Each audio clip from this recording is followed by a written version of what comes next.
സാത്താൻ സേവ കേരളത്തിന് പരിചിതമോ എന്നാണ് സൂപ്പർ പ്രൈം ടൈം അടുത്തായി ചർച്ച ചെയ്യുന്നത്. ഫാദർ പോൾ തേലക്കാട്ട്, കൊച്ചിയിൽ ഏതാണ്ട് 9 കേന്ദ്രങ്ങൾ സാത്താൻ സേവയുമായി ബന്ധപ്പെട്ട് പ്രവർത്തിക്കുന്നുണ്ട് എന്നാണ് റിപ്പോർട്ട്. എന്നുവെച്ചാൽ പോലീസ് തന്നെ നൽകുന്ന വിവരങ്ങളാണിതെല്ലാം. ഫോർട്ട് കൊച്ചി, മട്ടാഞ്ചേരി ഭാഗങ്ങളിലാണ് ഇത് വ്യാപകമായി കാണുന്നതെന്ന് പറയുന്നു. ബൈബിൾ ചവിട്ടിയാണ് ഈ ആരാധനാ കേന്ദ്രത്തിലേക്ക് ഇവർ എത്തുന്നത്.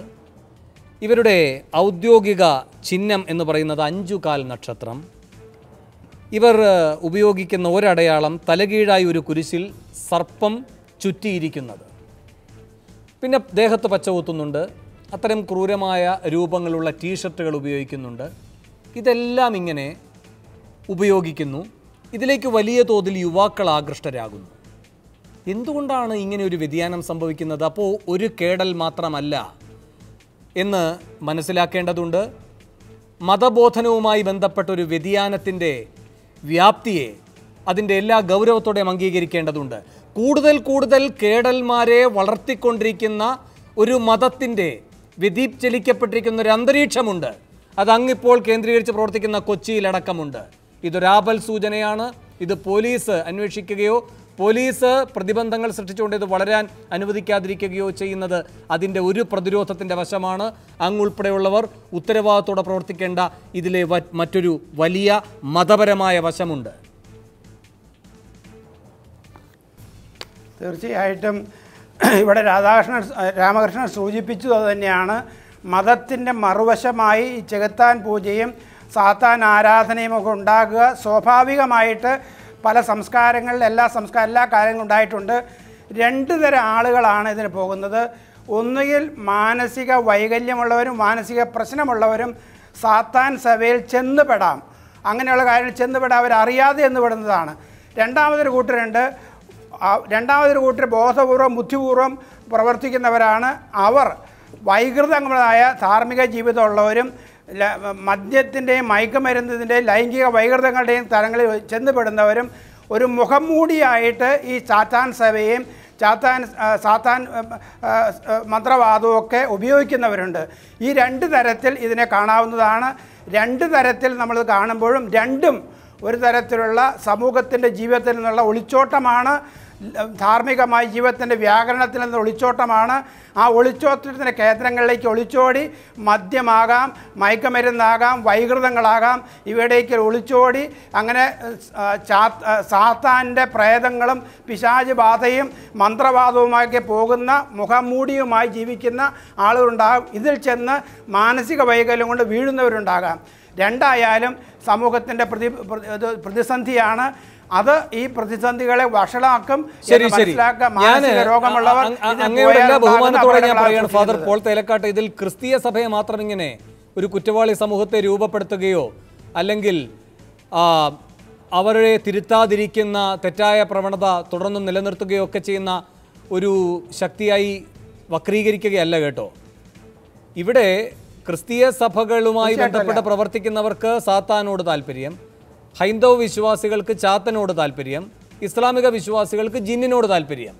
അങ്ങനെയാണിത് പോകുന്നത്. അതുകൊണ്ട് സഭയെ കുറ്റപ്പെടുത്തുകയല്ല. പക്ഷേ അങ്ങയുടെ ശ്രദ്ധയിലേക്ക് ഞാൻ ഒരു കാര്യം കൊണ്ടുവരികയാണ്. ഇന്നൊരു മാധ്യമം റിപ്പോർട്ട് ചെയ്തതാണ്. ഈ പറയുന്ന എനിക്കടക്കം അതിൽ യാതൊരു ഉത്തരവാദിത്വവുമില്ല. കൊച്ചിയിലൊരു മുൻ ബിഷപ്പ് സാത്താൻ സേവക്കാരുമായി ബന്ധമുള്ളയാളായിരുന്നു. അതിൻ്റെ പേരിൽ അദ്ദേഹം നടപടി നേരിട്ടിട്ടുണ്ട്. ആർത്തവ രക്തം അൾത്താരയിൽ തളിച്ചെന്ന ആരോപണം നേരിട്ടപ്പോൾ എന്തെങ്കിലും അടിസ്ഥാനമുണ്ടോ ഫാദർ? അങ്ങനെയെങ്കിൽ സഭയ്ക്ക് പുറത്ത്, എന്നോട് ക്ഷമിക്കണം, എനിക്ക് ഒരു സെക്കൻഡ് സാർ, ആരാധനാലയങ്ങൾക്ക് പുറത്ത് വിശ്വാസികൾക്കുണ്ടാകുന്ന ഒരു വഴിതെറ്റലാണോ അതോ ഈ വഴിതെറ്റുന്ന വിശ്വാസിയും വഴിതെറ്റിക്കുന്ന പിതാവും തമ്മിലുള്ള ദൂരവുമൊക്കെ അങ്ങേയറ്റം കുറവാണോ? തീർച്ചയായിട്ടും വളരെ ഗൗരവമായി ആലോചിക്കേണ്ട ചില പ്രശ്നങ്ങൾ ഇതിനകത്തുണ്ട്.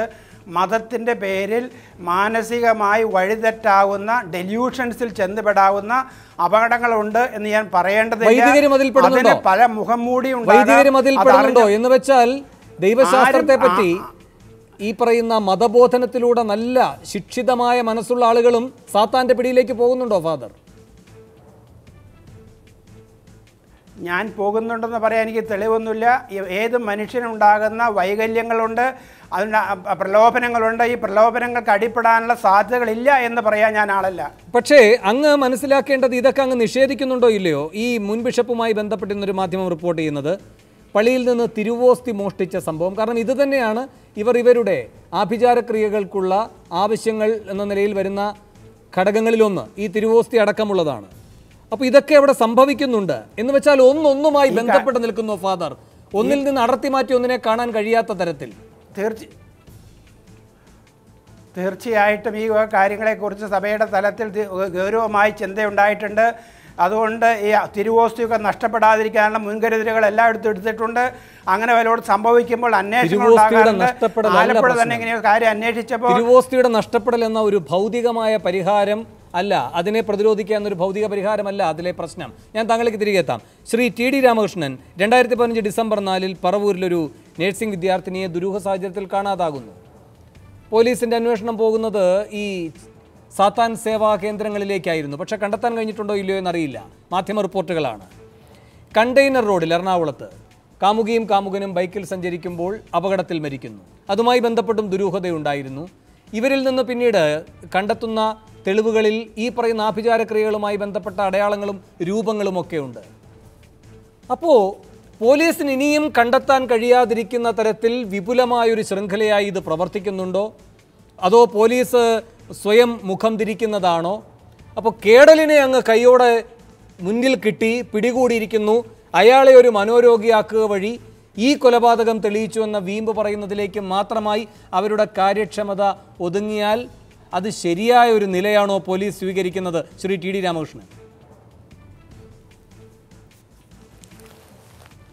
പോലീസിന് ഈ കേസിൽ ചിലപ്പോൾ അത്തരത്തിലായിരിക്കും മുന്നോട്ട് പോകാൻ പറ്റുക. ചെകുത്താനെ ആരാധിക്കുക എന്ന് പറയുന്നത് ഒരു കുറ്റകൃത്യമായിട്ട് വരുമോ എന്ന സംശയമാണ്. കാരണം പലതരത്തിലുള്ള ആരാധനകളെ പോലെ തന്നെ അതും ഒരു ആരാധനയായിട്ട് സ്വീകരിച്ച് കൊണ്ട് നടക്കാനുള്ള ഒരു സ്വാതന്ത്ര്യം ആളുകൾക്കുണ്ടോ എന്നത് ഡിബേറ്റ് ചെയ്യപ്പെടേണ്ട ഒരു കാര്യമാണ്.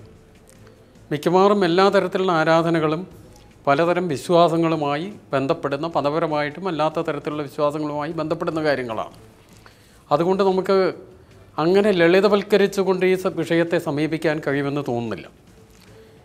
ഞാൻ നേരത്തെ സൂചിപ്പിച്ച പോലെ കേരളത്തിൽ മാത്രമല്ല, ലോകത്തിൽ എല്ലാ ഇടത്തും വിശുദ്ധനായ ദൈവത്തെ ആരാധിക്കുന്നതിന് പകരം സ്വാർത്ഥമായ നേട്ടങ്ങൾക്കും ലാഭങ്ങൾക്കും അത്തരം കാര്യങ്ങൾക്കും ലക്ഷ്യമാക്കിക്കൊണ്ട് അതിൽ നിന്ന് ഇടത്തരത്തിലുള്ള, അതാണ് നേരത്തെ സൂചിപ്പിച്ച ഡെമി ഗോഡ്സ് എന്ന് പറയാവുന്ന ചാത്തനെ പോലെയുള്ള അത്തരത്തിലുള്ള ആരാധനകൾ വ്യാപകമായിട്ട് നടക്കുന്നുണ്ട്.